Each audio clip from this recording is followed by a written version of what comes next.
Greetings world. We are Anonymous. We would like to introduce our first weekly Top 10 countdown starting with Anonymous Top 10 Accomplishments. Originating in 2003, what began as a relatively small vigilante cyber group has expanded and transformed into a continuation of the civil rights movement. Today, thanks to our current technology, the civil rights movement has spread to the internet and across the globe. As well as addressing long-standing issues, the challenges faced have now grown to encompass the people of all nations. Here is our top 10 list of anonymous accomplishments. Number 10, the Hal Turner Raid. Beginning in late 2006, Anonymous focused on American white nationalist and Holocaust rejecter, Hal Turner. Between December 2006 and January 2007, individuals associating themselves with the Anonymous movement took Turner's website offline, costing him thousands of dollars in bandwidth bills. Turner later tried to sue various websites, including 4chan, Ibom's World, and 7chan, however his plea for an injunction fell upon unsympathetic ears. After failing to receive letters from the court, Turner's lawsuit lapsed. As well as shutting Turner's website down, Anonymous was able to gain access to his private servers where it was found he was an informant for the FBI. Turner lost all credibility within the white nationalist movement once he was exposed, and he has since been convicted of threatening to kill Chicago judges. Welcome to the Hal Turner Show. They went after a guy named Hal Turner. I am being discriminated against because I'm white.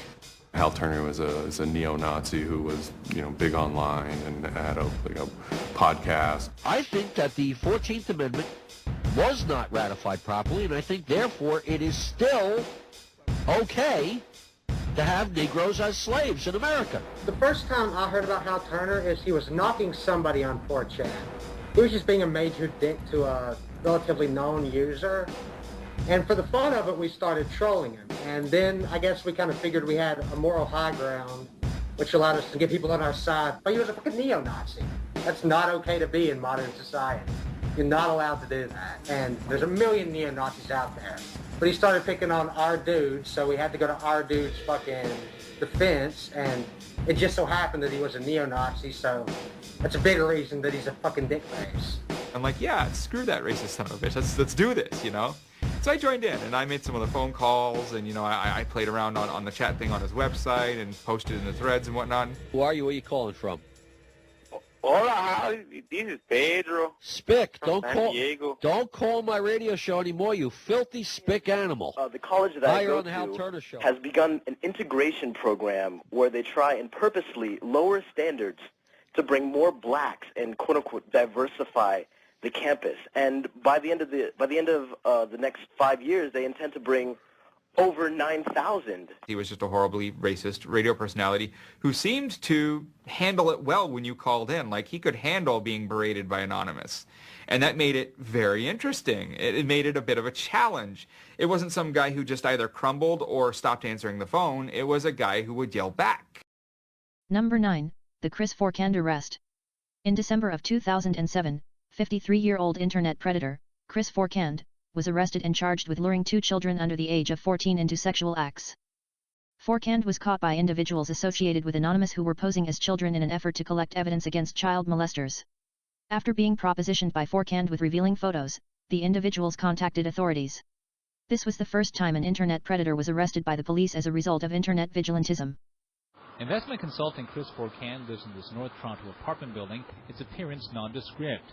But Forkand's reputation on the internet is anything but. It's notorious, that of a suspected pedophile who shows nude pictures of himself to kids. These allegations have not been proven in court.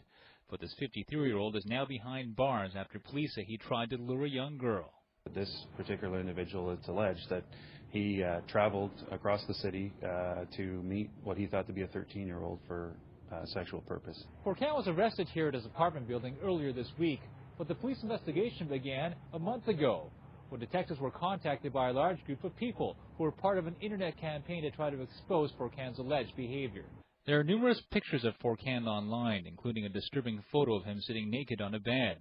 A self-described internet teen vigilante group called Anonymous says he propositioned some members and showed them disgusting photos of himself, even when they asked him not to. The teens called Toronto police, who set up their own sting on Forcan. That's how he was arrested. Members were thrilled.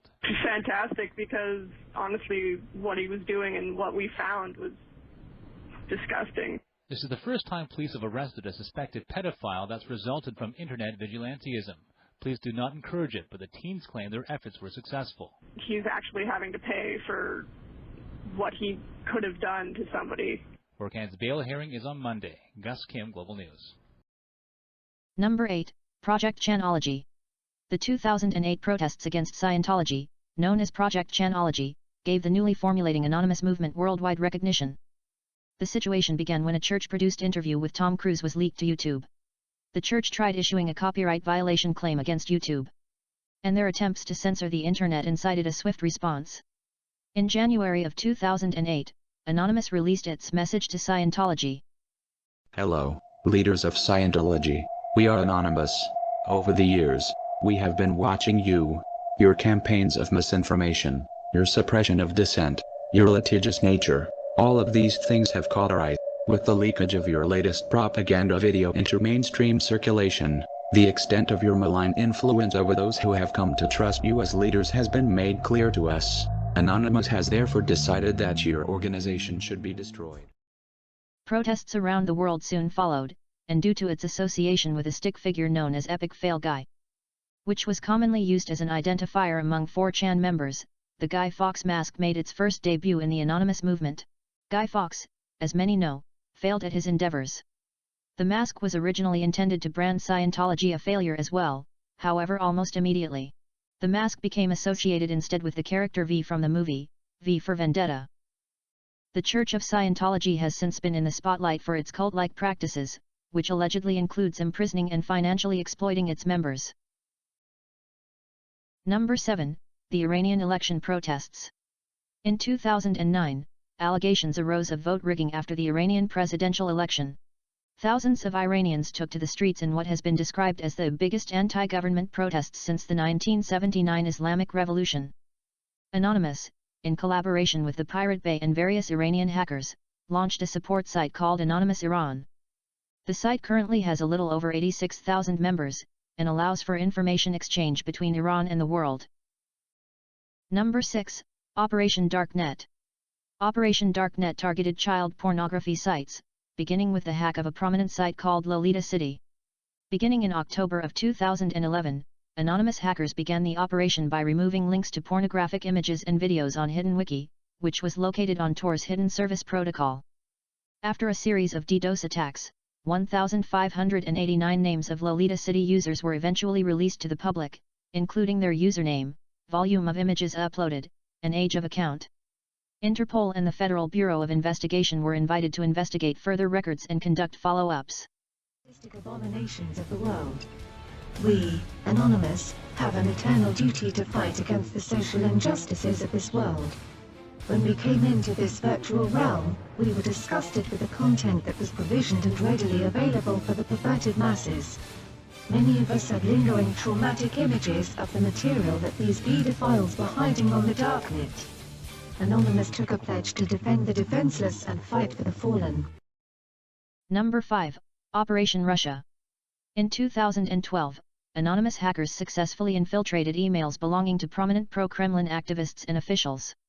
Among those hacked were the head of the Federal Agency for Youth Affairs, Vasily Yakimenko, Kristina Potupchik, the press secretary for the Nashi Youth Movement, and the deputy head of the Department for Internal Affairs at the Presidential Administration, Oleg Korok-Hordin. The information within the emails provided evidence which enabled many to accuse Yakimenko and his colleagues of paying bloggers to publish stories and commentary in favor of Vladimir Putin on negative press reports published on the internet.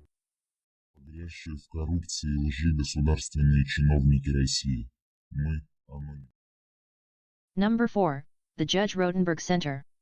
Those with the anonymous movement focused on the Judge Rotenberg Center for Children and Young Adults with Special Needs in March of 2012 after reports surfaced of abuse and torture.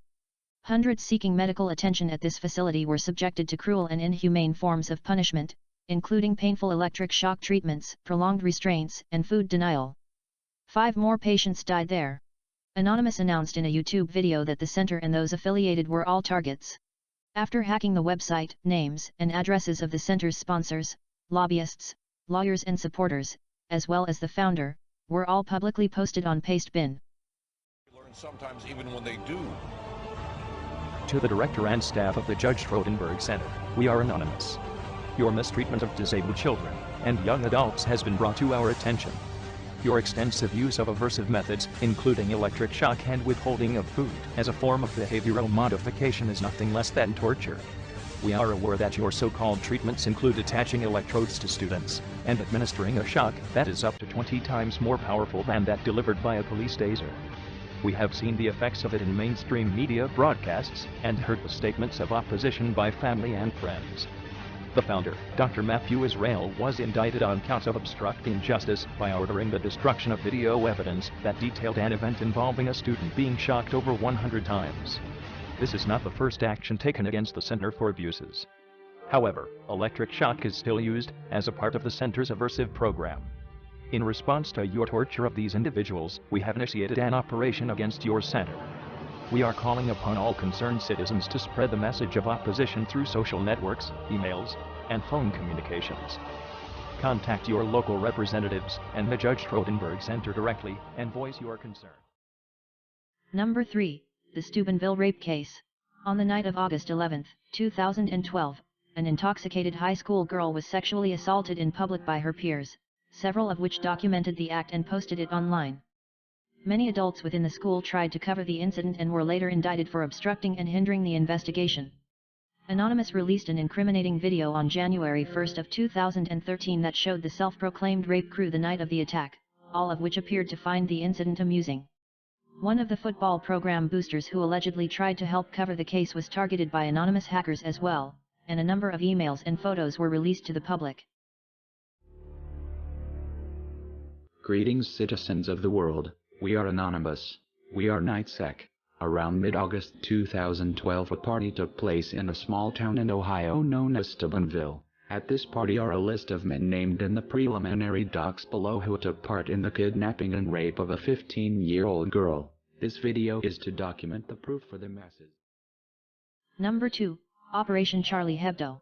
On the morning of January 7, 2015, 2 armed gunmen stormed the offices of the Paris-based satirical newspaper, Charlie Hebdo, killing 11 people, and injuring 11 others. The gunmen have identified themselves as Islamist terrorists belonging to a Yemen-based branch of Al-Qaeda. Additional attacks followed the Charlie Hebdo shooting, claiming another 5 lives, and injuring another 11. Anonymous has since offered condolences to family members of the victims, and has declared war on Islamic extremists. The attack has been condemned by Anonymous as an assault on freedom of expression, and jihadist websites and social media accounts that support Islamic terrorism have been targeted with the aim of disrupting and shutting them down.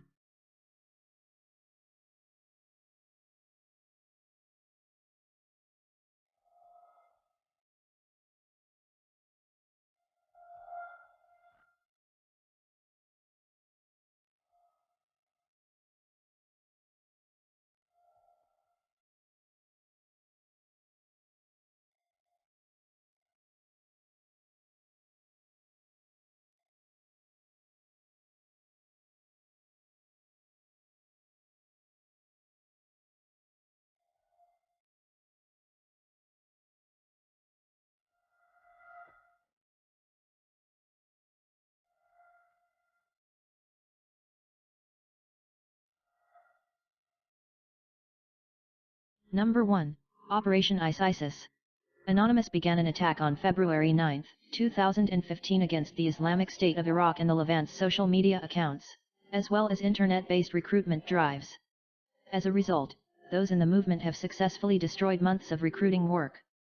By February 10, at least 800 ISIS-affiliated Twitter accounts were closed, and within the first 3 days of the operation, 1,000 ISIS websites were shut down. To the citizens of the world, we are anonymous. The events currently transpiring in Iraq have made us as a collective reevaluate our priorities in regards to recent operations. The Iraqi people have gone through almost 2 weeks of sheer terror most of us will never know nor experience. We are held by a code of honor to protect those who are defenseless. This concludes our countdown of Anonymous Top 10 accomplishments. Join us again next week for another countdown. We are Anonymous. We do not forgive. We do not forget. Expect us.